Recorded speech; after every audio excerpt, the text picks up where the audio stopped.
Caríssimos irmãos, caríssimas irmãs, louvado seja nosso Senhor Jesus Cristo. É Dom Petrini que está falando para comentar a liturgia da quarta-feira da 22ª semana do Tempo Comum, dia 2 de setembro.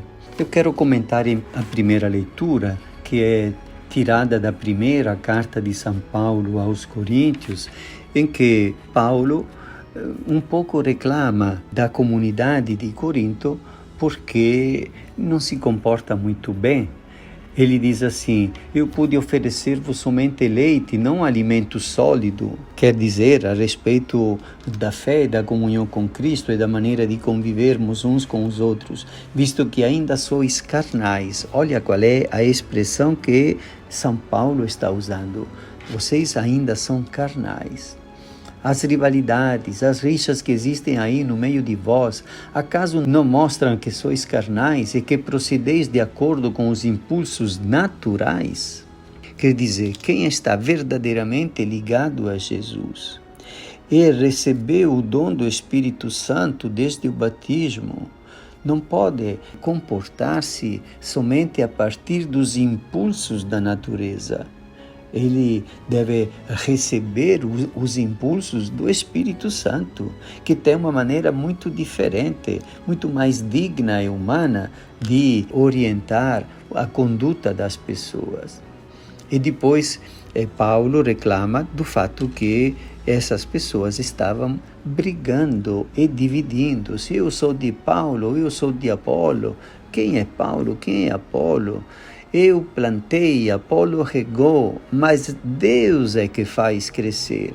E quem é importante é aquele que faz crescer, Deus. Aquele que planta, aquele que rega, forma uma unidade. Mas nós somos cooperadores de Deus. E vós sois lavoura de Deus, construção de Deus.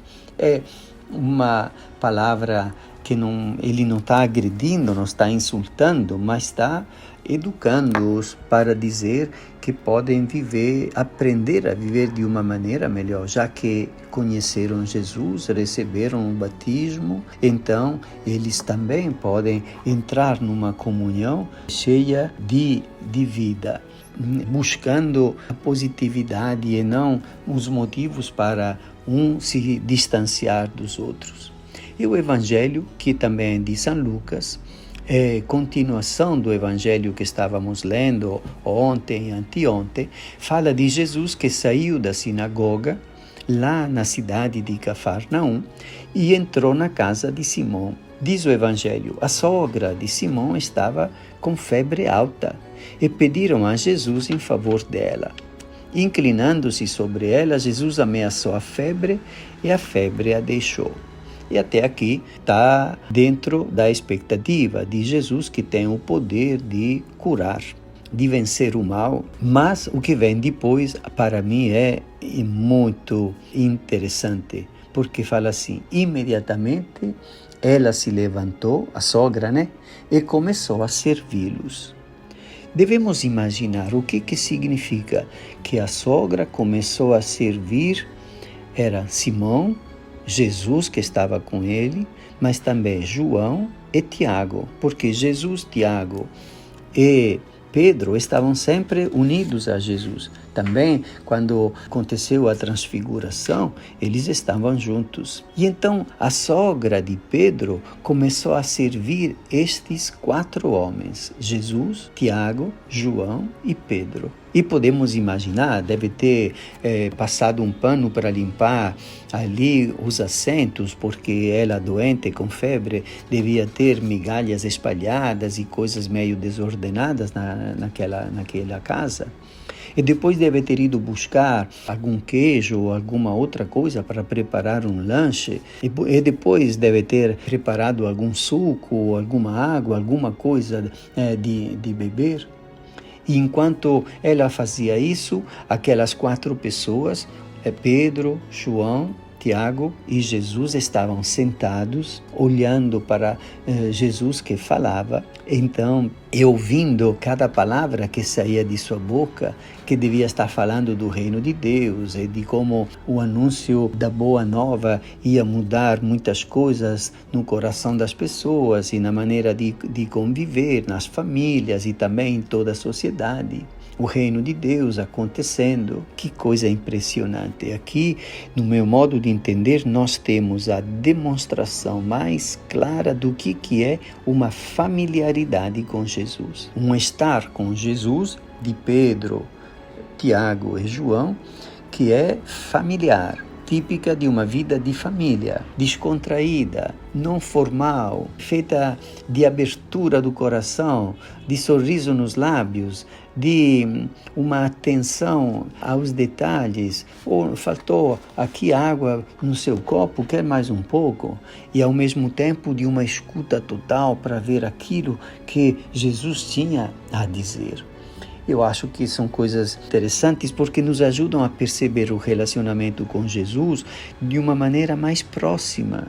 Como nós também podemos aprender a ter este relacionamento familiar, cotidiano, quase eu diria ordinário e livre de formalismos, livre de constrangimentos, de coisas assim engessadas, naquela beleza típica de algumas pessoas que se encontram em casa e tomam um lanche enquanto aquela senhora que estava com febre alta e foi curada por Jesus estava servindo eles.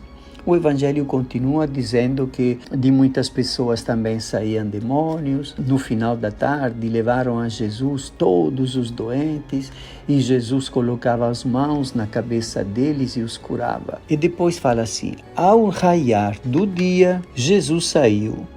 Ora, e onde ele passou a noite? Claro, na casa de Pedro. Devem ter estendido ali uma esteira ou um tapetinho.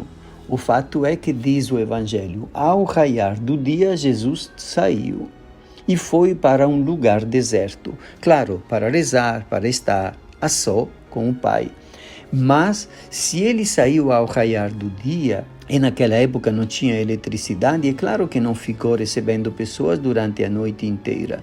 O que é que ele fez? Foi dormir. E aonde? Quem sabe ali naquele espaço, com algum tapete estendido no chão, provavelmente Jesus se acomodou. É mais um sinal de uma familiaridade com Jesus, que entra na nossa vida cotidiana e nós o reconhecemos e o admiramos enquanto está tomando parte da nossa vida cotidiana. E depois, quando queriam que ele ficasse ali, insistindo para não sair para outra cidade, Jesus falou assim, eu devo anunciar a boa nova do reino de Deus também a outras cidades, porque para isso é que eu fui enviado. Quer dizer que Jesus continua a sua tarefa conforme o Pai lhe confiou e vai nos envolvendo. Ele começou a envolver Pedro, Tiago, João, André e os outros, mas depois a mim e a você, e a quem é mais velho, e a quem é jovem, a quem é casado, e a quem é consagrado, para que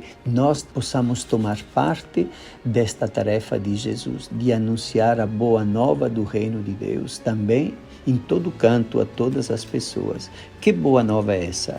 Que o Senhor, o Filho de Deus, aquele que vence o mal e a morte, habita entre nós e nos doa sua vida divina para que possamos tomar parte desta condição extraordinária que é capaz de dar a volta por cima de tantos desafios e de tantos males e construir uma amizade fraterna de pessoas que eram estranhas e que se tornam unidas no amor de Cristo. Meu caríssimo amigo, minha querida irmã, procuremos estar sempre mais dentro desta familiaridade com o Senhor. Te abençoe o Deus Todo-Poderoso, Pai e Filho e Espírito Santo. Amém.